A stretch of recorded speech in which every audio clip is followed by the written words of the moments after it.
bulchoota dabartan keessatti mootummaadhaan duuda walitti galuudhaan mootummaadhaa wajjin deemuu hin dandeenye nuti. Fakkeenyaaf yoo ilaallu taate bara 1990 takkarraa hanga 2002tti namni Harargee bulchaa ture Geetaachoo Badhaaneeti. Geetaachoo Badhaaneedhaa Harargee qalaada godhate. Ooruu khannaadhaaf isaaf kannamte godhate.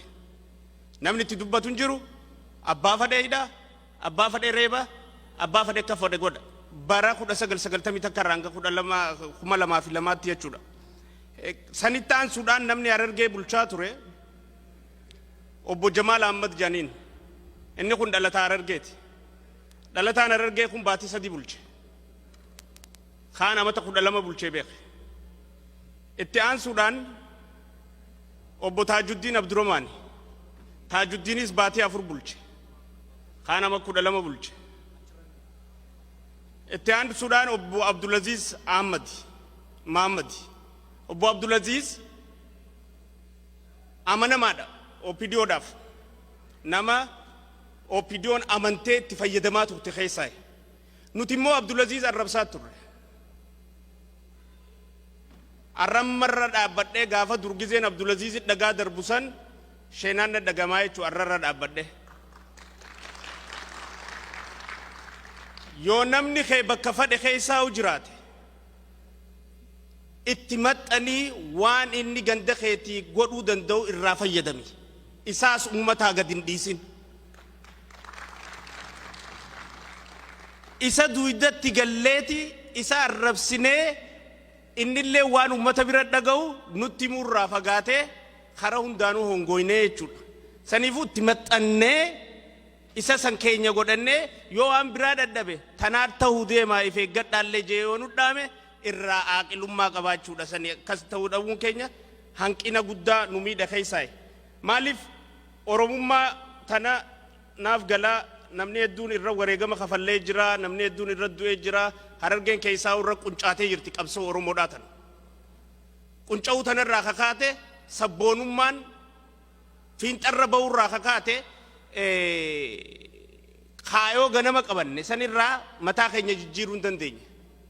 Ammoo uummanni nuufi mootummaa wal lolchiiseeti ifiifis mootummaa wajji dalagaa ifiifis asitti nuti kan nama karaa lamarraa hongawee taanee jechuudha.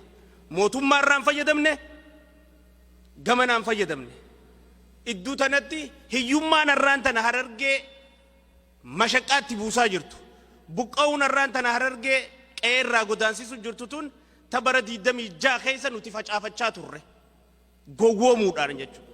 Ammata jechuun jirru immoo gowwoomuu qabnuudha. Amma taanaan bayyanannee ija teenya walitti deebisnee waan sila Harargee barbaachisu irratti dalaguu qabnaadha. Namni lafa fadhe keessaa yoo jiraate. Kan biraa Nuureedha. Harargee bulchee ture. Nuureen amata tokko bulchee itti aanuudhaan namni hedduu bulchee kabiraa Damissee Yaachisooti. Innillee amanamaadha. Amanamaa Geetaachoo Badhaaneeti. Geetaachoo Badhaaneeti waan gorra kaayyate. Namni amma biyya san bulchaa jiru obbo Taarraqany Bulultaati. Maaliif Harargeen if bulchuu hin dandeenye? Nama barate hin qabnu? Dooktara hin qabnu? Harargee wanni if bulchuu hin dandeenyeef if ta'uu maqaa dadhabdeef. Ifirra dhaabbachuu maqaa dadhabdeef. Ifirratti if ta'uu gizeen siin jee akka itti biitti deemtu laaluu dadhabu. Maaliif ganda tokko gizee dhayxee shaggooyyee taphattu ragada ganda saniin laalta dura. Akka itti gandi shaggooyyee taphatu laalteeti shaggooyyee buuta yookaan shaggooyyeen teeta ummataatiin adda taati. Akki gandi san itti shaggooyyee buu akka biraati akka ati itti dhiichisu jirtu akka biraatti ta'a jechuudha. Saniifuu nuti qabsoodhaaf amanamoo taaneeti kaayoo ganamaa jennee rakkoo keessa ifneynee karaa hundaanuu milkaa'uu dadhabnee ijoolleen teenya tabaratti arraan tana digrii 2 qabataniiti jimaa cabsaa jiran. Hin jiranii? Ijoolleen teenya arraan tana digrii baataniiti kombolcha keessaa dinnichaa fa'aa jiranii bara. Awwadaa keessaa jimaa cabsaa jiran. Calanqoo keessaa jimaa cabsaa jiran. Maaliif? Maaliif namni keenya qe'ee bulchuu hin dandeenye? Hin amanamtu. Maaliif hin amanamne? amata diidamii jaatu hunda dhagaa namatti rabachaa turte. Mootummaa jirtu wajjin amanamtee qeetee bulchachuudhaaf mootummaa sanis siquu qabna.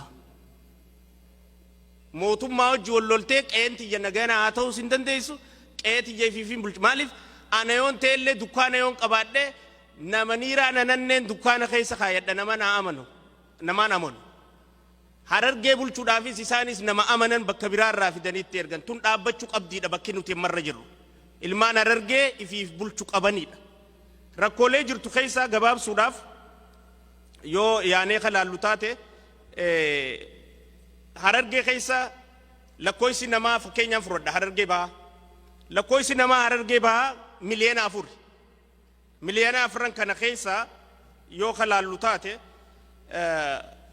miliyoonni 4 Harargee bahaa keessa jiru keellaa fayyaa khajiruu fi buufata fayyaa khajiru yoo laalle buufata fayyaa 5tu jira. Keellaa fayyaa 586tu jira. Yoo kana hunda kalaallu taate tajaajila wajjin hin baana. Karaan gaara mul'ataa akka makka ta'e ni beektan. Yoo ammaan tana fakkeenyaaf miidhagaa lolaa fudhanne. Miidhagaan lolaa nama 123 fi 807 qabdi. Namni hin beekne hin jiru miidhagaa lolaa Fadis. Fadis kana keessa buufata fayyaa aanaa Fadis keessa jechuudha buufata fayyaa 4 jira. Buufanni fayyaa tokko akka heeraatti nama 15,000 hanga nama 25,000 tajaajiluu qaba akka heera Itoophiyaatti. Saniifuu buufata fayyaa 4 qabnu kana keessatti yoonii fi nama 15,000 fi 25,000 kabaayisnu taate nama 60,000 hanga 100,000tu tajaajila harkataa jechuudha. Namni buufata fayyaa miidhagaa lolaa keessa jiru nama 15,000 hanga 55,000 kan ga'u tajaajila harkachaa jiru jechuudha. Osoo immoo Harargeen ifiiniif bulchitee hanqinni kun xiqqaata jenneeti guutuutti abdannaa jechuunuti. Yoonii fi karaa biraatiin ilaalle fakkeenyaaf keellaan fayyaa Harargee keessa jiru 586. Fakkeenyaaf keellaan fayyaa tokko akka heera Itoophiyaatti nama 3,000 hanga nama 5,000ti wallaanuu qaba.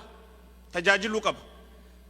Yoo nama Harargee bahaa keessa jiru laalte namni Harargee bahaa keessa jiru nama miliyoona 4. Keellaa fayyaa 580 yoo hirtu taate miliyoona 2 fi 930tu tajaajila harkataa jechuudha. Namni tajaajila harkachaa hin jirre nama miliyoona 1 fi 70,000 jechuudha. Isiin kun hanqina nuti ifiiniif bulchuu dhabuurraa dhufe. Fakkeenyaaf Geetaachoo Badhaaneedhaa Harargee bakka bu'ee eenyutu caffee Oromiyaa irraa bakka bu'ee jira. Ilmaan Harargeeti. No. Maaliif ijoolleen dirreedhaa hin bulchine? Maa ijoolleen Haramayaa hin bulchine? Maa ijoolleen Awwadaa hin bulchine? Maa ijoolleen Baabbilee hin bulchine? Nuutuu hudduu hin qabne dhiibee bakka biraatti ragadu jira. Waan mana keenya keessaa godhuu qabnu dhiisne. Osoo tabbaa jalaa qabnu qabeenneen jabeeffatiin tamana keenyaa tabiraatiif na harkaaf osoo itti fannu taasiitis taachitis dhabnee agamnee hafnee jirra mana keessatti. Nama mana fi xaragateetu qe'ee xaraga. An yoo Harargeen ijaaramuu hin dandeenye an Oromoodhaaf homaa godhuu hin danda'u. That is where we are. Oromummaaniin an Harargeef falmee narraa irrattu cerbee haadha ixuma birattan. Saniifuu Geetaachoo Badhaanee Calanqoorraa dorgome. Amata 27 kana hundaa'u Calanqoorraa paarlaamaa taa'u jira. Guyyaa Calanqoo keessatti qotee bulaan keenya namni 17 nurraa ajjeefame qeesanii dorgome. Ummataan ani na filateetu nam 17 du'e jee nu dubbate hin dubbanne. Duute dhiiste sirran kaayyanne. Osoo immoo ka ganda keetii ta'e ka Calanqoo san paarlaamaa keessa jiraate abbaa kiyyaan maqaa arrabsa jaa gosa tiyyaan maqaa arrabsa jaa warra soddaatiin maqaa arrabsa jaa gandaan maqaa arrabsa jaa ganda kiyyaa namni du'u jiraa jeeti harka baasee dubbataa jechuudha. Ifiiniif bulchuu jechuun waan laaftuu miti. Tan irratti ilaalchaan garagara ta'uu ni dandeenya. Harargeen ijaaramuu ka dandeessu yoo nuti civilized if goone. sivilaayiziidif godhuu jechuun maali? Mana kana keessa namni jirtan hundinuu huccuu gosa takkaa kaayya.